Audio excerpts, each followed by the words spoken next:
भक्तों का दुख सह नहीं पाते, व्याकुल हो जाते हैं।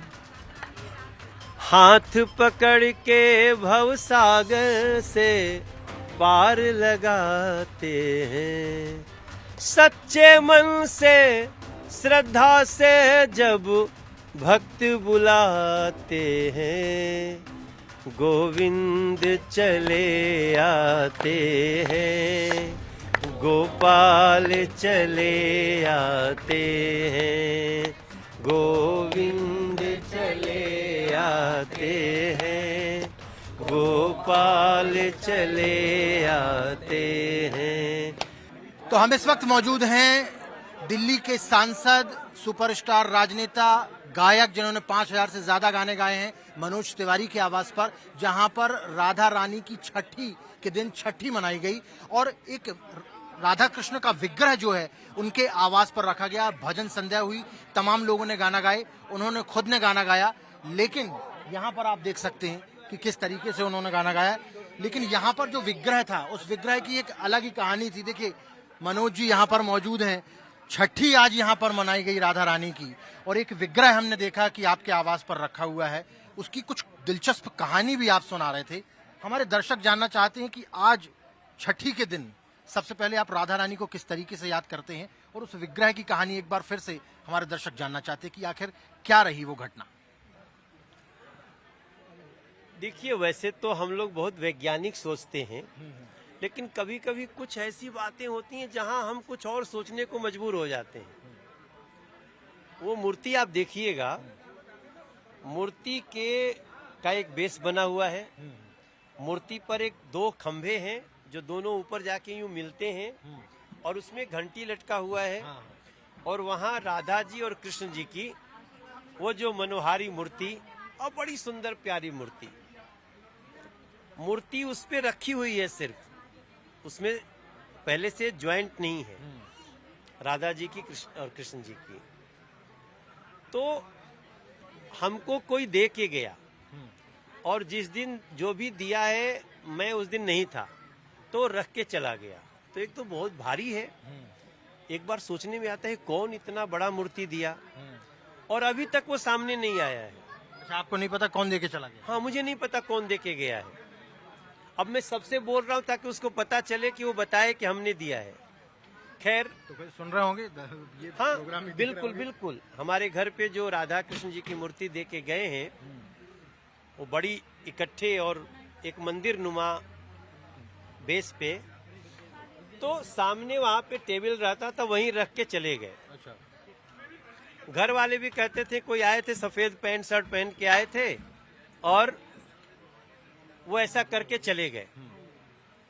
अब उस मूर्ति को हम एक दिन क्या किए, मैंने बोला उनको उठा करके यहाँ मैंने एक छोटा सा टेबल लगाया, उस पर रख दो। जो रखने आए वो ये सोच के उठाए कि ज्वाइंट है। अच्छा, तो जॉइंट थी नहीं, अलग अलग थी सब। हाँ, लेकिन मूर्ति हिली नहीं है। मतलब अभी चढ़ा सा उठाने पे से सरक जाती है। हाँ। उस दिन आई और पूरा यहाँ ला के रख दिए। अब उसके मैं यहीं रख दिया उनको, क्योंकि बहुत बड़ी है तो घर में रखे कहाँ। हाँ। एक दिन मैं सबको बता रहा था, देखो हाँ। मैं जा रहा था, अभी थाईलैंड यात्रा में था, मेरा पासपोर्ट खो गया। और कब खोया, मिल ही नहीं रहा था। 9:04 पे, और 10 बजे हमें हर हाल में चेक इन काउंटर पे होना था 10 बजे।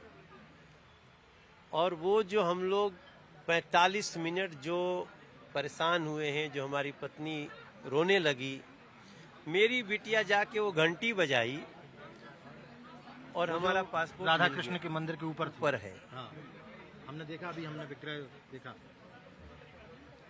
अब हम क्या कहें इसको। वो घंटी बजी है, और 2 मिनट के अंदर मैं यहाँ से भाग के गाड़ी में ढूंढ रहा हूँ, मन नहीं मान रहा है। और मेरी बिटिया इधर उधर खोज के घंटी बजाई, से प्रणाम किया, पता नहीं क्या कहा, और हमारा पासपोर्ट वहां मिला जहां हम 10 बार ढूंढ चुके थे। मानो तो दिख नहीं रहा था, फिर मिल गया। खैर मैं भागा, किसी तरह मेरी फ्लाइट मिल गई। मतलब हम लोग इतना तनाव में थे कि हम निकलते समय पत्नी को कुछ नहीं बोल पाए। पत्नी रोते रोते बेहाल थी। पत्नी को नहीं मालूम था कि ये घटना हुई, क्योंकि ये मैंने देखा था कि मैं बाहर ढूंढ रहा था। ऊपर से मेरा प्रवीण शंकर कपूर एक दिन बोलते हैं, भाई साहब आपके घर में कीर्तन होना चाहिए। और तो मैंने बोला कि वो पूनम दीदी है ना, आप बहुत उनके साथ रहते हो, तो अब कीर्तन रखा गया और कीर्तन 5 को रखा गया। मैं तो ये समझ रहा हूँ कि मैं जीएसटी की सफलता में कीर्तन करा रहा हूँ। जीएसटी की सफलता? हाँ भाई, जीएसटी में जो सरकार ने जो उपहार दिया है, अब 28% का टैक्स ही नहीं, सब 18% के नीचे हो गया। जो 12% था वो 5% हो गया, जो 5% था वो 0 हो गया। तो खुशी में आपने ये कीर्तन रखा? हाँ, मेरा ध्यान यही है कि यार बहुत बड़ा उपहार दिया है मोदी जी ने, एक कीर्तन करा लेते हैं। अब जब कीर्तन होते समय पता चला है कि आज छठी है राधा जी के जन्माष्टमी की, राधा अष्टमी की, राधा जी के जन्म अवतरण का ये छठी है और दुनिया में खूब मनता है। आज मेरे घर पे मना। मतलब जो कुछ भी आपके साथ में घटना घटी एक के बाद एक वो सब भैया इत्तेफाक से? आज तक मेरे घर में देखो, हम लोग तो विंध्याचल वाले हैं, हम लोग शंकर जी हनुमान जी वाले हैं। राधा कृष्ण जी का हमारे घर में कीर्तन हुआ, और ये भी मैं लोगों को कल ही सबको मैसेज दिया हूँ। और आपने बोला जिनको तो बुलाया नहीं गया वो भी चले आए? हाँ, वो भी आए। कई लोगों को मैं कहा, अब पूछ भी नहीं रहा था कि भैया कैसे आए, क्योंकि कितने भाव में सुन रहे थे, कुर्सी भी नहीं ढूंढ रहे थे, नीचे बैठे थे। तो मुझे एक बार फिर विश्वास करना पड़ रहा है कि ये जो मूर्ति मेरे घर में आई है ना, ये कुछ तो विशेष है भैया। किसी उद्देश्य के दृष्टि से यहाँ पर पता नहीं किस कोई उद्देश्य है कि क्या, लेकिन सब 3 चीज ऐसी हुई कि मैं एकदम उलट के गिर गया हूँ। आपने कहा जीएसटी के उपलक्ष्य में आपने ये मनाया, लेकिन जीएसटी को मेरे लेकर लिए विपक्ष तो आज का कार्यक्रम, कई लोग पूछ रहे थे भैया क्यों करा रहे हो, क्या उत्सव क्या है। तो मैं इसलिए कराया हूँ कि भैया मोदी जी आपने जीएसटी का उपहार दिया, 15 अगस्त को कहा और 4 सितंबर को दे दिया। लेकिन विपक्ष तो बोला कि तो हमारी पॉलिसी थी, हमारी पॉलिसी को ये आगे बढ़ा रहे हैं, और ये जो कुछ भी किया गया है बिहार चुनाव के मद्देनजर किया गया है। पी चिदम्बरम जी कह रहे हैं भैया राधा कृष्ण उनको सद्बुद्धि दें, वो तो अपनी सरकार में नहीं कर पाए, मोदी जी कर दिए। और इसको मैं मानता हूं कि मुझे जो लोगों ने सांसद बनाया है, मैं उनको एक सांसद बनने के नाते, मोदी का एक सिपाही होने के नाते आज भयानक खुशहाली दिया हूं। ऐसी खुशहाली जिसकी कोई कल्पना भी नहीं कर सकता। सब लोग खुश है, तो मैं इसको तो बहुत खुशी मानता हूँ। बाकी लेकिन प्रधानमंत्री जी की मां के लिए जिस तरीके से शब्दों का इस्तेमाल किया गया, आप लोगों ने सड़क पर जाकर प्रदर्शन भी किया, बिहार में भी पूरा बिहार बंद था। अब उनकी मां के अपमान के बाद में अब बा से बिहार और बा से बीड़ी भी आ गया, क्या कहना चाहेंगे? देखो भैया, मैं नवभारत टाइम्स पे मैं सभी को बोलना चाहता हूँ कि जो गालीबाज होता है उसको देश की जनता सजा देती है।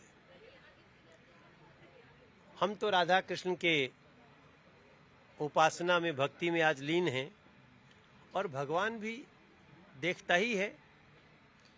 तो जो माँ को गाली दे सकता है, माँ में तो बहन भी है, बेटी भी है, नारी जाति भी है, तो जो लोग माँ को गाली दिलवा सकते हैं और अगर कोई साथ में उस मंच से गाली दे रहा है तो उसकी निंदा भी नहीं करेंगे, तो उसका न्याय बिहार की जनता और देश की जनता करेगी। तो आज इस उपलक्ष्य पर आपने कीर्तन रखा, जीएसटी के उपलक्ष्य पर आपने भजन भी गाया, छठी भी आज थी, चमत्कार भी आपके साथ में हुआ। तो हमारे दर्शकों के लिए कुछ गुनगुनाना चाहेंगे, क्योंकि आज तो गुनगुनाने का ही दिन है, आज तो कीर्तन का दिन है। तो एक छोटा सा कीर्तन हमारे जो दर्शक यहाँ नहीं पहुँच पाए हैं, आपको टेलीविजन के माध्यम से, टाइम्स नाउ नवभारत के माध्यम से सुन लेंगे, देख लेंगे। नहीं, हम लोग एक अभी भजन कीर्तन गाए, उसको हम सुना देते हैं। कि भक्तों का दुख सह नहीं पाते, व्याकुल हो जाते हैं। हाथ पकड़ के भव सागर से पार लगाते हैं। सच्चे मन से श्रद्धा से जब भक्त बुलाते हैं, गोविंद चले आते हैं, गोपाल चले आते हैं, गोविंद चले आते हैं, गोपाल चले आते हैं, गोविंद चले आते हैं, गोपाल चले आते हैं। और जीएसटी भी रिफॉर्म हो जाता है। नहीं कुछ आपने जोड़ा था लाइन। नहीं, हम इसको यूं जोड़ सकते हैं कि मोदी के रूप में खुशी देने को भगवन धरती पे प्रकट हो जाते हैं। ऐसा मान के चलो। कौन खुशी देता है? जो खुशी देता है उसको हम कहते हैं भगवान जैसा है। तो हो अभी तो लग रहा है कि नरेंद्र मोदी एक अंश है भगवान के विशेष, जो इस देश के लोगों को 370 भी हटा करके जम्मू कश्मीर के डल झील में नौकायन प्रतियोगिता करा देते हैं, जो इस देश के घर घर में शौचालय से लेके और पानी तक पहुंचा देते हैं, जो इतने देश के बड़े हिस्से को 12 लाख रुपया तक टैक्स फ्री कर देते हैं और उसके बाद जीएसटी में इतना बड़ा उपहार देते हैं। तो हम कहें गोविंद चले आते हैं, गोपाल। अब मेरी बात को पता नहीं लोग कैसे लेंगे, मगर इसी को कहते हैं कि खुशियों के खातिर देश के जन को रूप बदल आते हैं, गोविंद चले आते हैं, गोपाल चले आते हैं। मानो तो देव, नहीं तो पत्थर। बहुत बहुत धन्यवाद हमारे साथ बातचीत करने के लिए। तो ये तमाम लोग जो यहाँ पर आपको यहाँ पर मनोज तिवारी जी के आवास पर आपको दिख रहे होंगे, ये तमाम लोग यहाँ पर फिलहाल आए तो थे कीर्तन में, जो कीर्तन किया जा रहा था जीएसटी लागू जो रिफॉर्म्स हुआ है उसके उपलक्ष्य में। लेकिन बैक टू बैक इतने सारे चीज़ें हुई हैं मनोज तिवारी जी के साथ में और उनके परिवार के साथ में कि वो कह रहे हैं कि एक चमत्कार भी मेरे साथ में हुआ है। ये जो विग्रह आपको हमने अभी दिखाया राधा कृष्ण का, इसके चलते। हिमांशु तिवारी, टाइम्स नाउ भारत के लिए, दिल्ली से विजय भाटी के साथ।